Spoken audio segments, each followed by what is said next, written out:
I've worked with a lot of students on SAT and ACT reading, and there are two big mistakes that I see crop up consistently in many students' work on these sections. And I want to talk about these two mistakes in this video.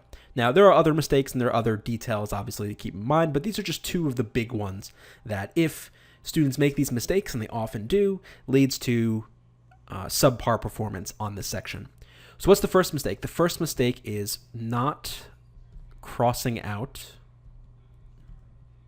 wrong answers. So when I'm working with a student and I take a look at their homework, they just did a reading section. Often when I take a look at their Blue Book page or whatever, I just see this. No writing, no crossing out, no notation whatsoever, just the circled right answers.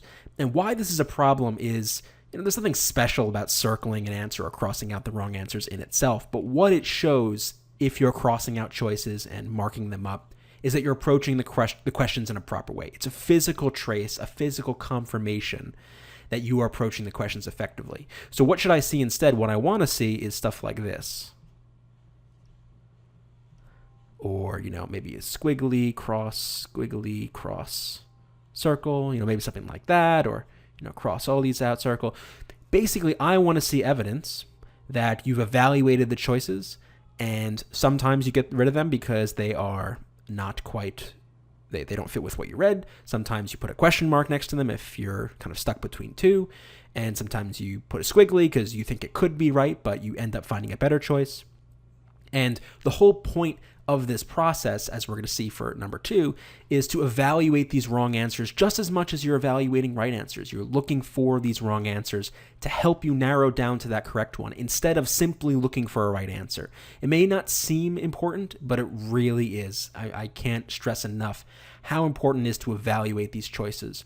Another thing you could also do, some students like doing this, is within the wrong answer choices, underline the word or words that make it wrong. So maybe in this one, constant is what makes this choice wrong.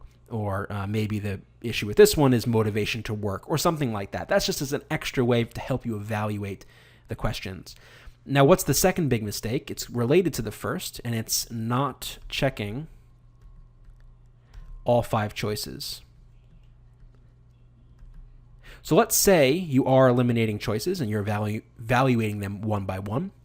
And let's say on 19, you get rid of A, and then you get rid of B, and then you see C, and you think, oh, C is great, I'll pick it. And then you don't look at D and E. Well, here's the issue. If you had kept reading, if you had looked at D and looked at E, you would have also seen, most likely, that E works as well. And now suddenly what used to be a slam dunk question comes to become a question where you are choosing between 2 choices. And then you have to evaluate the question in light of that. So evaluating all 5 choices is critical because you want to make sure, of course, you're being thorough, that you don't see 2 choices that could work. And you don't just go with the first one that you see. You want to evaluate every single choice, evaluate them by crossing out the wrong choices, putting squigglies, putting question marks, whatever system you want to use so that you are properly attacking the question. If I see your page filled with this, and if you, when you're doing practice sections, if you see your pages filled with this kind of stuff, you know you are doing the right kinds of things, you're building the right habits in order to succeed on SAT reading or on ACT reading.